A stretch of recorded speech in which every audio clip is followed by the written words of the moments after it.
How many lines did you have today? What's the biggest lesson that you feel like you learned from our dad? These are some essential oils. Oh. Pick 3 that she should smell like. Okay. You always say you're the number one fragrance icon following the teachings of Jesus. How do you console that part with showing your schlong in half of your Instagram? Welcome to my house, bro. Thanks, bro. First time. Oh, you're wet as always. He's like been working out and doing jumping ropes in the Florida afternoon shower. Yeah. So, well, glad to have you here finally. It's been an interesting few years. Yeah. And you're in Miami now most of the time, huh? Yeah, I've got the special visa for my extraordinary abilities of fragrance marketing. So as a German, normally you can't stay as long as you want in America. And so because I was testing it out in Miami Beach.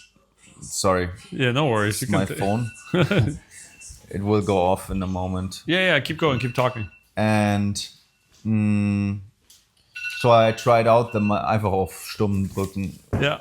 I tried out the Miami Beach lifestyle, and I noticed the idea is better than the reality, because the idea is something like Bad Boys 2 action and Miami Vice, sexy people, elegant cars, elegant vibe, 80s music. And the reality is it's extremely humid and extremely hot, and you don't get so much energy there, like for example in Los Angeles, where there's a better climate for physical performance, or even in Germany where there's not so much distraction. Because in fact today I realized Miami Beach has so much temptation. It has sex temptation, food temptation, music temptation, in the way that it is very distracting, drugs, and even sunshine is a good thing, but also that stimulates you a lot. So Miami Beach is a cocktail of stuff that makes you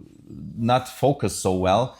Distractions, yes. And so when I started this fragrance YouTube thing, I was in a very, you could say, boring small town, and that helped me because I didn't have a lot to do besides my fragrance stuff, and so that was beneficial for that. Yeah. Talking about that old town, right? It's been like 10 years now, right? Yeah, I think I started the channel in July 2014.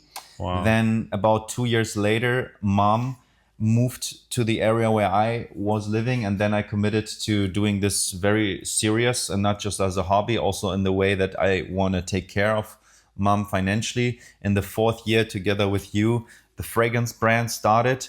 And then similar to the time where your daughter is born. Yeah. So I can remember just a month after is when we launched the Kickstarter campaign. Yes. And the company was founded one day before your daughter was born. Yeah. So the company is your daughter's age plus 1 day. Easy to remember. And then I made certain investments and noticed that I can live wherever I want, so to say. And so I was trying the Miami Beach lifestyle. New York as well, right? Yeah. LA. New York City, Los Angeles. And the good thing with the Miami Beach thing is that I bought myself certain things there that I wanted to have. And it's great that I'm not so much looking on Zillow anymore for things, because you got it out of your system. Yes. I assume many wealthy guys, I just recently heard in a podcast, somebody was talking about the jet of somebody, and then he said, well, but it's not a 747 or something like that. Mm-hmm. And obviously these people would like to get out of that, if you would ask them, out of that materialistic type of system. It would be sexy if you could say, I don't need any special watch, any special car, any special materialistic possession. And I was guided greatly by God, for example, in a way that I got rid of my second most important, valuable materialistic possession, which was the red Ferrari. To go into that story, for a guy, usually it's watches, cars, and houses, let's say. We don't buy handbags. Of course, we buy fragrances, for example, but in terms of luxury items, it's usually cars, watches, and let's say, house or something like that. And I got the watch, okay, nice. I got the car, nice. And then a deal exploded because I should have had a big money deal with a German fragrance chain, which would have given me about 300,000 to up to more than $1 million. And it just exploded because I was in a show where I took pictures with multiple people, and one of those guy was a right-wing guy, and I just did selfie, and it was so big that it turned out that the deal was canceled. And so I still wanted to have a certain amount of money, which I thought I get from that deal. So I sold that Ferrari, and that got rid of one of my most important material positions, and at the same time activated in me what I actually stand for, the Christianity, and not for right wing or left wing or down up wing, for Christianity. And so I thought, okay, I really show you what I stand for. And since I got rid of my second most valuable materialistic position, let's say this is the most valuable, although it's cheaper than the Ferrari, but symbolically, I got rid of so much stuff, and it hurt at first a bit, but that's how God guided me out of that materialistic stuff. And it's great because the car thing is gone with me. I have a question on that, actually, because not to go too much into my history, but when I first moved to the States, I started this company in Hawaii, and I, like 3 months after I moved there, I had access. I had a green Tesla Roadster, I had a Z4 we were just talking about, a BMW limousine, a Ducati, and I was living in a multi-million dollar apartment. All came with that deal.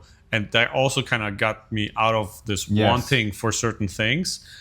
Now, question to you is, how do you balance that with not being complacent? Like, you know what I mean? Meaning satisfied with where you are because you had the other stuff? Because you still need to have a drive in correct. order to go forward. So how do you do that? Yeah, I noticed that too.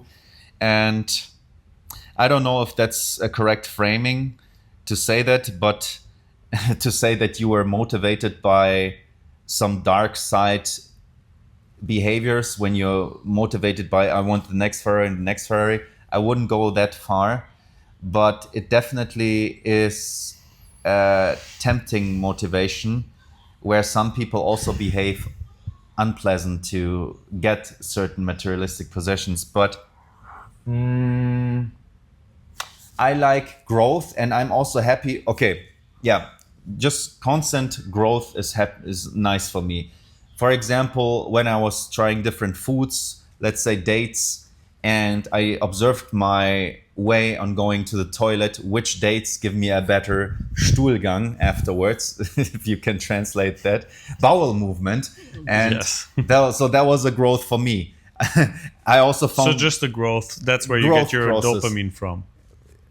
For example, also it's important what your daily goals are, because I write down my goals, and I switched out one goal, and one goal is now, well, I had that goal in the past too, but it's back again, which is owning less, only the best. So one of my goals is just owning less and then only the best. You can, let's say you have a $8 million net worth or a $500,000 net worth, but if you can put it into just, let's say, 2 assets instead of 97 assets, like you conclude everything together by one apartment here. Quality instead of quantity. Yeah, owning less, only the best. So growing and having less is, for example, one of the things that makes me happy, and finding some way to get better daily. That is what makes me happy. And the other goal has something to do with the #1 fragrance icon that follows the teachings of Jesus. So I must be epic, iconic in my appearance or what I do, and it should be aligned with Jesus or God. And so that's also one of the things that motivates me in terms of, okay, I gotta hustle because this is what I want to be Punkt. This is what I want to be. Yeah. And Gotcha. if I eat 20 hamburgers a day and just do one video per day, it's not so iconic. Got it. So that's also a drive. But generally to remember to not be complacent, although you had so much, is finding ways to grow and make them ethically correct. For example, this could be for Yeah, another. no worries. I got plenty of questions. One question that always comes up: how many lines did you have today? I see that as a compliment. As many guys that used to approach women when they were younger, at least in Germany, we used to drink alcohol to dance in the club, to approach women. And I don't need alcohol to, let's say, approach a woman. And I don't need drugs to have this energy. So if you would say you are able to be confident without drinking alcohol, would be a compliment. And to having a drug-like energy without taking drugs would be also a compliment. And so I like that a lot. And that I remember when this started, it was when I flew from New York City long time ago with a blonde Russian woman to Miami. And I was feeling myself so nice with the Miami lifestyle. And there I noticed slowly in the comment section it started. The cocaine was coming into the comment section. Also because I was dressed all white, and it was, I found it very I love the funny. memes. There's a lot of fun memes going on for sure. But to answer the question, you and drugs, what's the relationship? No drugs for me. I don't take any drugs. Got it. Okay, well, you're just high on life, essentially, right? Yes. Got it. Another question. You always say you're the number one fragrance icon following the teachings of Jesus. Some of the stuff that I see, how do you console that part with showing your schlong in half of your Instagram posts? Yeah, this is something I was thinking about how to do that correctly. But then, What's the correct way? if you think about a person like an actor that is in a stripper movie, and or some guy that is actually married but has sex in a movie with another woman, is that actually correct to do as a Christian?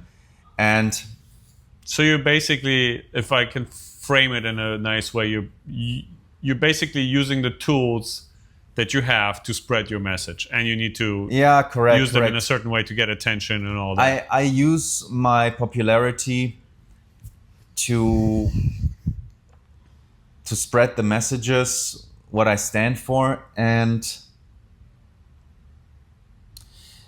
I know myself, there was one video in the past where I wrote that follows the teachings of Jesus. There was a bit for me, myself as well, a challenge to post, but I still wanted to do so because one of the things that Jesus complains about is the hypocrisy. Like, people say, do this, do this, but behind the curtain, they act a very different way. And so I know the inner voice that guides me the right way allows me certain things to do and just doesn't allow me other things to do. Got it. So you have like an internal compass that works for you. Of course. So what's your message to young guys specifically, maybe in their early 20s or early 30s, when it comes to your advice for them, especially when it comes to religion maybe, or their purpose in their life, at least from what you've learned over time? Because I feel like a lot of guys these days have the feeling of no purpose. They don't know what to do in life. They feel kind of like left out, and the focus is always on the women. Do you have anything to say to them? I would suggest, of course, be a Christian, be a baptized Christian, and believe in Jesus Christ. This is the baseline thing in life. And in terms of what you want to do, you can do so much. Let's say you have already a job that pays you your life costs of food, home, and shelter, but you don't like it so much. You can observe yourself what you are naturally gravitating to on social media, and you constantly watch, like I used to watch constantly fragrance reviews, and then just start doing videos about that yourself. But I wouldn't upfront tell your friends or family members about it, because at the start you're rather fragile and you could be attacked. Look, it's not working yet. Also with me, I didn't tell my brother or mother about 3, 4, 5 months after doing it already. Because at the start it's a rather soft plant, but it grows obviously through a tree. This is now more a specific advice if somebody wants to become an influencer. But everybody, in my opinion, could do social media, because it's like speaking to your neighbor, just to more neighbors. If you want to spread your message about something, you can use it. And if I can say what I would think about my own self, I would say do a lot more content than you used to do when I was starting, and be even more edgy right from the start. Because you can only win anyways. If you're a baptized Christian and believe in Jesus Christ, you will be guided anyways. Yeah. So just do a lot of creation through social media, because it's so cheap, it's so fantastic, and be edgy. Talk about Christian, 32 years or younger. How's your wife search going? It's going good. And just recently I updated a bit more the criteria. Okay, what's the new criteria? I generally just said be under 32 and be a Christian. I also added, out of my experience, what I gravitate to in terms of women, that she should be able to Christian, under 32, and the characteristics of a supportive woman that lets the man be the man, and she as a woman has the housewife attitude while still being a super sexy woman. Example, East European style woman, Melania Trump type of woman. Sexy, strong, feminine in the background, supportive would be the third thing that I would add, besides being a rather young and Christian woman. Got it. No, this is cool. Thank you. Here, I got some. I'll just show this to the camera real quick. So these are some essential oils. Oh, yeah. Pick 3 that she should smell like. Okay. And I just No, you can look at them. You can look at that. It's not like a quiz or something. Just look at them and pick a couple that you can read it on there, what it says, which one. This is a nice box. I remember having such a business idea back then with a fragrance company, having that. And actually, you know what? I was just, while you're doing that, I was just giving a presentation to a group of people where essential oils and the sense of smell can actually help influence your brain in a positive way. Yes. And the question came up all the time, which is like a really good brand for essential oils and clean oils. Maybe we can do something there specifically for brain hacking, focus training, all that type of stuff. So that would be kind of fun. Don't you want to read them? I usually don't read the essential oils. Okay. I just smell. What fragrance should she? What's the top 3 fragrances for Christian women under 33? I suggest if I would describe a fragrance from the characteristics, and I usually like to mention 3 characteristics. Yeah. That a fragrance for women should have. It should be sweet, feminine, and seductive. So examples are Carolina Herrera, Good Girl, my fragrance, Night for Women, or Dior Poison Girl, Eau de Parfum. So sweet, feminine, seductive. Typical notes are, let's say, vanilla, jasmine, and almond, or in this case, let's say, what's the note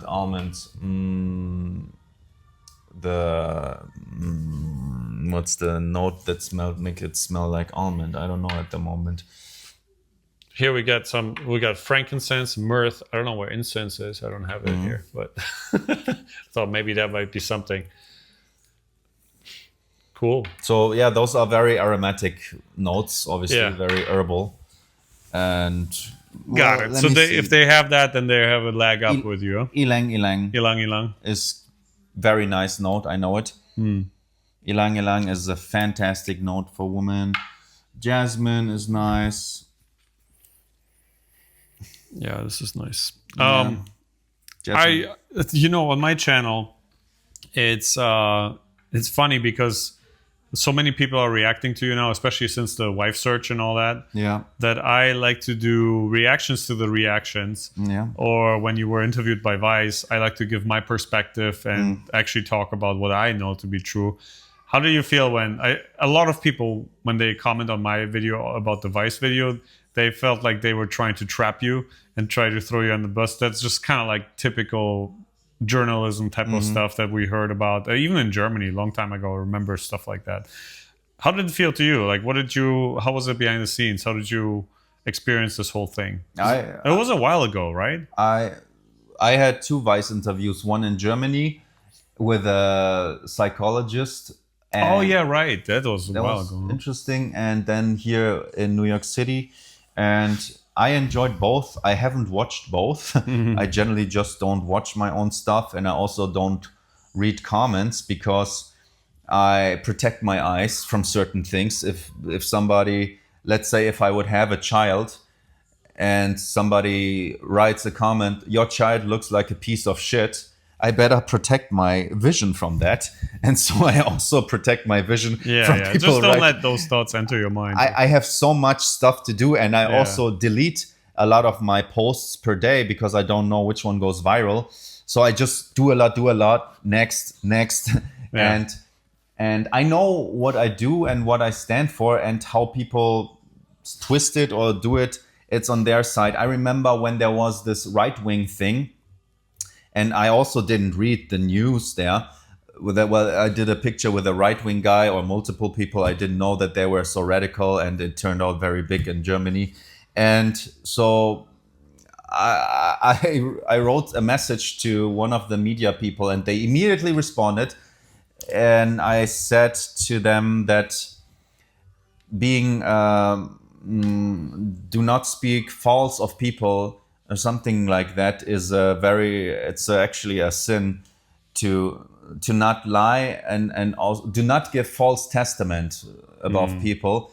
And it went very fast that somebody from that media responded to me. And what did they say? And yeah, let's make it clear how it should be or something like that. And I myself am also media. You are also a media person, and you know how you can twist things. Yeah. You can edit this video and you make some music, some cartoon music, zoom into my face, or do some classical music, and then it comes out different. We know how to put people into a light. But you know, especially when you say something first and then you retract it and you make an apology, nobody watches the apology. You know what I mean? I remember already before this YouTube thing that I was in a boy band, and there was something about Polish fans and German fans. And I was back then topless, sexy, muscular guy. And they interviewed me. So you like how are the Polish fans different from the German fans? And I noticed, well, the Polish fans I did it in German, are a bit more open. They are a bit more open, something like that. And with a big smile. And then they make a cut, show me doing push-ups, and do you like that? Cut. And then a different answer from a different question they asked me. Yes, of course. That's why I'm doing it. Oh my god. Wow, so that was so hardcore. That's crazy. Cut, doing push-ups, sexy push-ups like that, sexy guy. And do you like that? Yes, that's why I'm doing it. That's crazy. It's ridiculous. No. Oh, wow. I actually stopped editing any videos, or most, like 99%. I'm just doing it straight out of camera. Nice. And I think it's just people like this more. And you know why that's also good? Because you must be fast and good and keeping the attention of the people. Exactly. Yeah. Otherwise, it's too boring. Yeah. Okay, man. I mean, what's the plan now? Like, what's the next? Where do you see yourself in 10 years? Okay. It's been 10 years now. What do you see yourself in 10 years? Yeah. On this journey? With kids and in some environment that is not an apartment, because I don't want to raise children in an apartment. By now, if I would die now, it would be okay for me. But I would still like to have children. That would be still something nice I would have to do. And of course, I have a wife before that. And that helps. So thirdly, I would check what would be the next thing in 10 years, the wife, the children, where I want to raise them. Because I noticed on the Ocean Drive in Miami Beach, in particular where I am is a bit radical. And so I will check that. That will be my main thing. And I will just, this, what I do daily is just a active thing that constantly goes daily, my social media. So you're talking about becoming a father. yeah, and I noticed that with you, which is impressive. And I was just recently in Poland, in Krakow. I saw our cousin, how he handles that. And I also know other people, how they handle it. And you seem to handle it very good. I picked the right partner, I feel like. And, you know, it's definitely not all roses, but I think it's such an incredible experience that maybe your parents told you or didn't, but to us, I know they told us, once you become a parent, it's something you can't really explain, the love that you feel, but it also grows you as a man and a woman as well, as a mother. Do you miss our father when he passed away in 2019? Yeah. Kind of fast too. Yes. Unexpectedly, right? You had more contact with him than I, because I was living in the States. You were still a lot in Europe. How's that? How's that with you? I was doing my social media things, and I was just coming back from a Poland trip where I had a long time with him.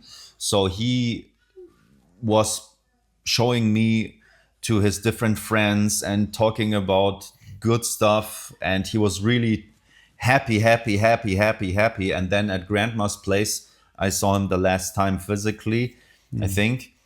And then it started, the disease with him, which I assume came from a tick he had as a child. And then since he got leaner and leaner also through fasting, and then the winter time. And what I didn't know is when you're rather fat, your disease is stuck in the fat.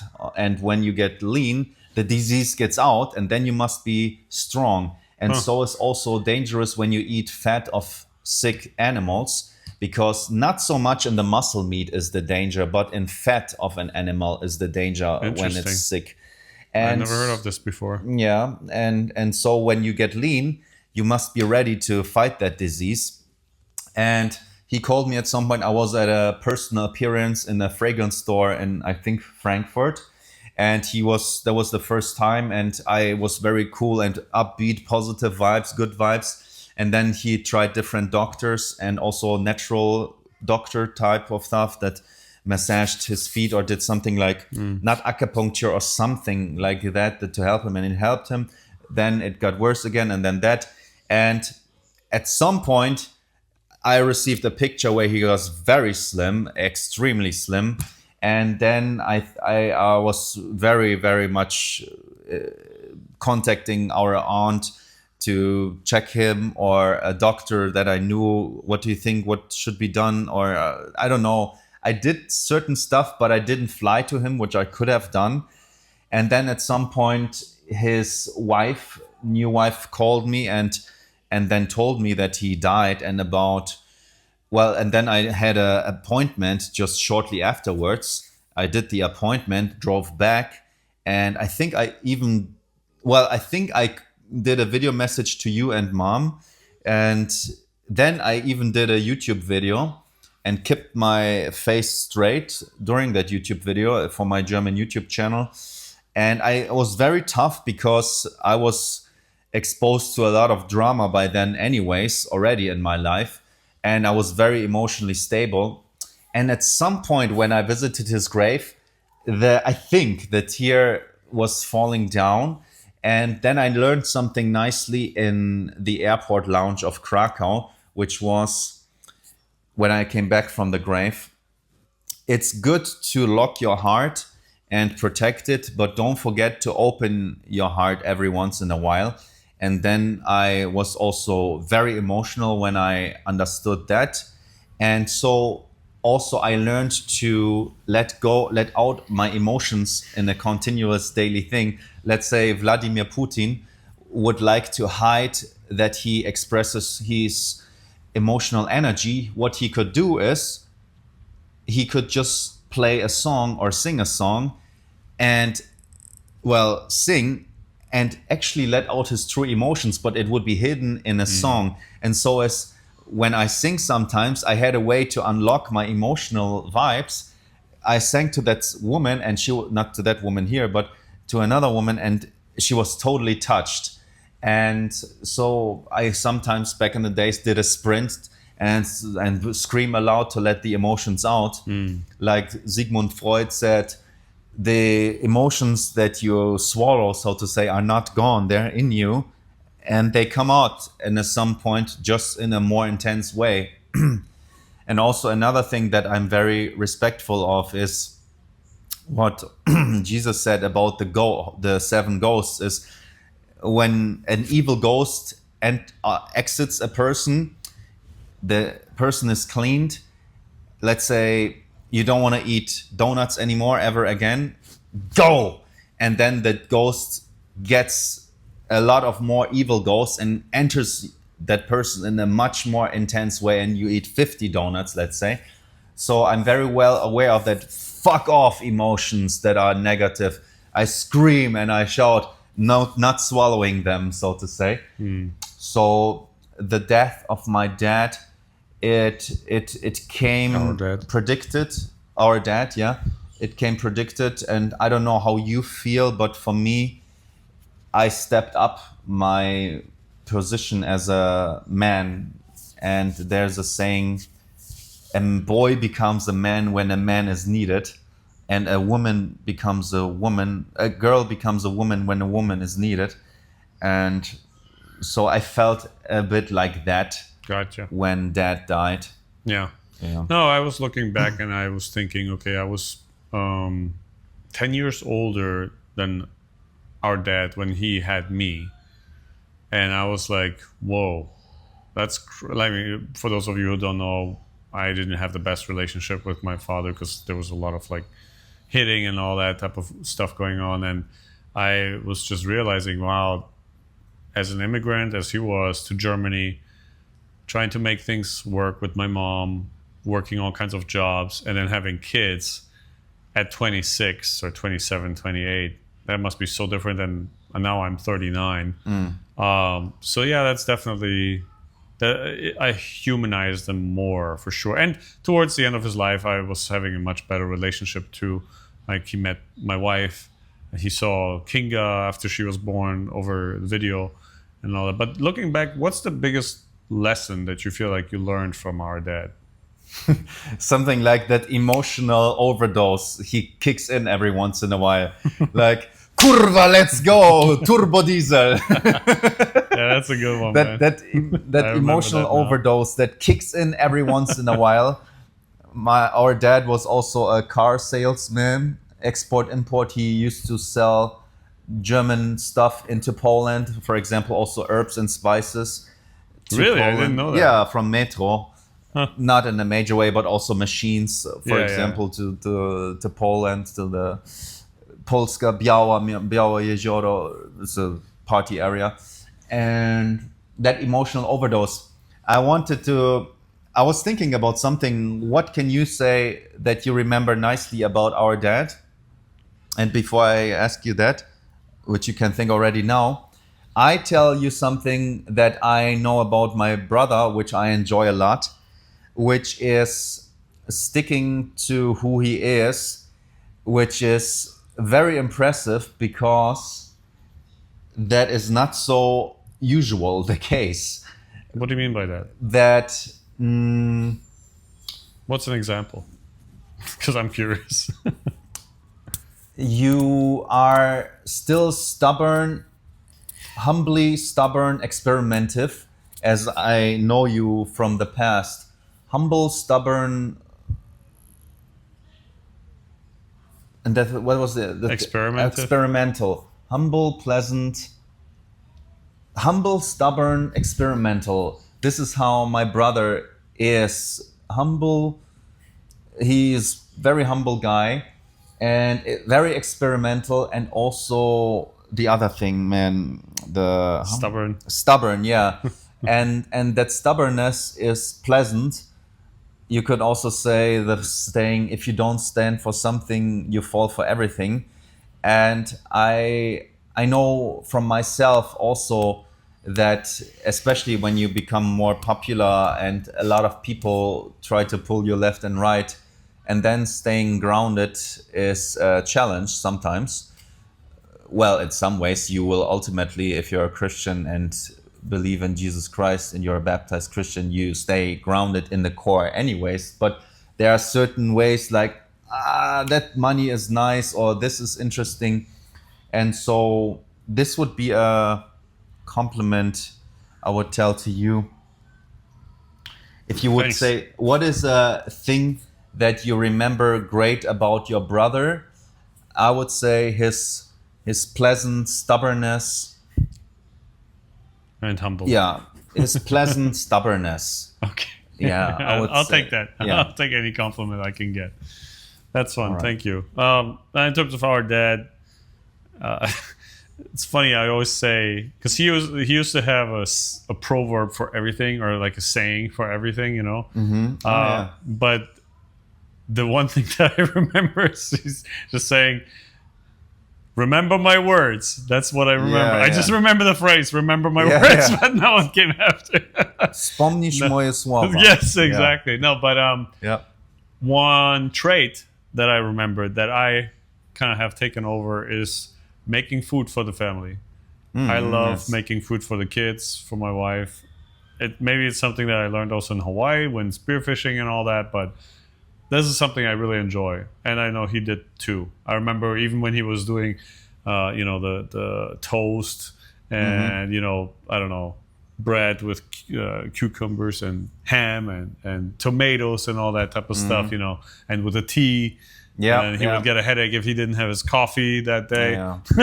Kaffee und Kuchen. Yeah. Okay, Yeah. so that Anyway. will be a characteristics that you adapted from him in terms of also raising I think that was children. something that I definitely.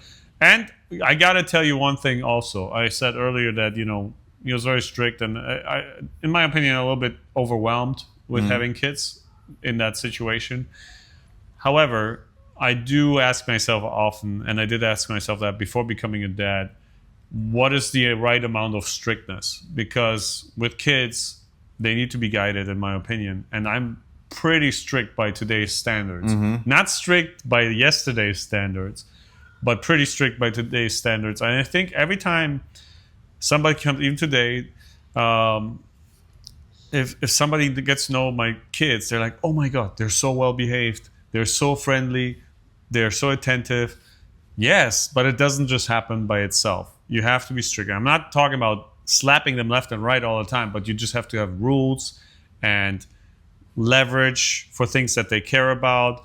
And really, especially up until the age of 4, because that's when the character is mostly formed. And it's really important to do that up until then. And then obviously you change a little bit the focus and all that. So And- that's when I learned from our dad in a way. Like, of course, you can learn things from somebody where you want to be the opposite in certain ways. So let's say, oh, this is what I don't I want to do. don't want to be like this, so I Yes, raise my so that's a children way like to this. learn too. But I do have to say that being that kid, obviously being like hit with like, I don't know, belts Yeah. and everything is not pleasant, and it's not good, I think, either. But there's like a healthy balance, I feel like, with strictness and rules with kids. I now have it in my head again. I think Jordan Peterson said it in a very nice way. When some people are overwhelmed and overstressed, what I will tell you now is a very interesting thing. They don't have a burnout, or they don't have that. They just have a complexity management program. And I observe myself when I Interesting. sometimes have so much stuff, let's say emails so much, and then I have to move tomorrow, and a flight comes in 2 days, so pressure is building, and I don't know yet about how I like this girl. It's so many things. You could just say it's a complexity management problem, because you are overwhelmed with so much stuff that you have to do. That normalizes it so pleasantly, having a complexity management problem. And the other thing I was hearing, and in this case it was in a podcast, about how to make children more, introduce them to the Christianity. And the guy said, not by talking, but by showing them that you do it.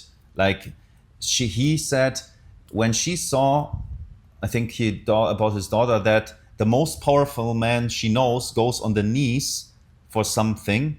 That means that is very powerful. So I assume that's correct, that you guide by example by not only talking about. Oh yeah, of course you have to, because they learn way more from looking at it than just listening to you. Yes. These Awesome. two things I wanted to say. Bro, I got one thing I want to gift you. Just wait a minute. Okay. Look at some of these, comment on this. Okay. It's a book. I'll give it to you in a moment. Okay. I'm going to find it in my library. Smelling some stuff here, guys.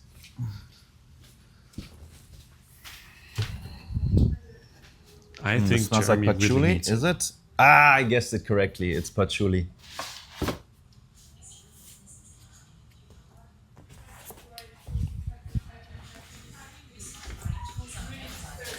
It smells like some citrus fruit, and it is grapefruit. All right, I'm back. Yeah, should I close still? No, I mean, you can look and open your eyes, but this is a book. I'm going to gift it to you. Here, let me just hold it in the camera. This is a book by a guy that, I mean, not by him, but he recommends it. It's Patrick Bet-David. Ah. I like the guy. He was actually an immigrant. He's from Iran originally, but I think when he was 10, he moved to Germany. Mm-hmm. He was living in Germany for a little bit. I think even in Niedersachsen, if I'm not mistaken. Super cool guy. He's here in Fort Lauderdale. I think you should actually, I was just at his event recently in a cigar lounge and all that. Very cool guy. I would love to get in touch with him. But this book is called 101 Questions to Ask Before You Get Engaged. Oh, nice. You should get another copy. Nice, thank you. Yeah, you should get another copy. So essentially, and he talks about this, you get yourself a copy and, you know, girl. 32 years or younger Christian girl. Oh. And then you compare answers. Okay, so you... Oh, so this is by a Christian counselor? I think, yeah. But what there's does a lot Patrick of David values has to do with it? No, he's just recommending this book, you know, okay. and that's essentially also what he did with his wife now. Nice. And so he says that he had this book, gave it to himself and to her, and then a week later they met for a weekend and they compared answers. And that way you can really find out if you guys are compatible. Because one thing that I noticed, yes, opposites attract, but only initially. Long term, in order to be really happy and fruitful and really a strong team, you have to have the same values. You have to have the similar answers to important questions in life, whether this is politics, religion, money management, how you want to raise your kids. All these types of things that are important are in that book, and I think it will be a fun. I think you need it more than I, because I'm already married and I got kids, so you know. I take a simple question. Yeah, read one. What is your dream or fantasy of a perfect marriage? That is a very important, very impressive question. Yeah, you could actually ask those questions into. You know what? We should do a video where you you ask those questions, and then you have girls reply to it. We'll figure it out. Anyway, I think that might be a worthwhile thing. If I would answer, what is your dream or fantasy of a perfect marriage? Hot girl that stays attractive and is a Christian, and something else that I won't say now because it would be a bit too private. And you should keep those private things private for sure. Yeah. And a stay-at-home type of wife that enjoys working for fun, for example, with art or psychology or something with kids, and is in harmony with God fantastically, and likes my mom, brother, and is having, let's say, 3 children. I would say 2 boys and 1 girl, and in a house-like environment, and I come home and the children run to me, "Daddy, Daddy," and she comes after the kids and then kissing her. Gotcha. That would be a super nice Nice dream. Well, that's a nice vision. I would say we ended on that. Yeah. Really appreciate you coming by. I hope this was interesting to you guys. It was fun just to talk to you. I think that's the longest time we actually sat down and talked. Yeah. In like and also 15 years or so. Also because it was recorded, we could think a lot about detailed questions and things like that, and to articulate each other in a good way, because it's for the purpose of also posting it, and so you are more engaged in articulating it correctly. Awesome. Yeah, man. All right, cool, bro. Love you, bro. I love you too, man. Thank you. Bye, guys. Have a good one, guys. All right, Sehr bro. nice. Dankeschön. Cool. Und danke für das Buch. Ja. Ich mache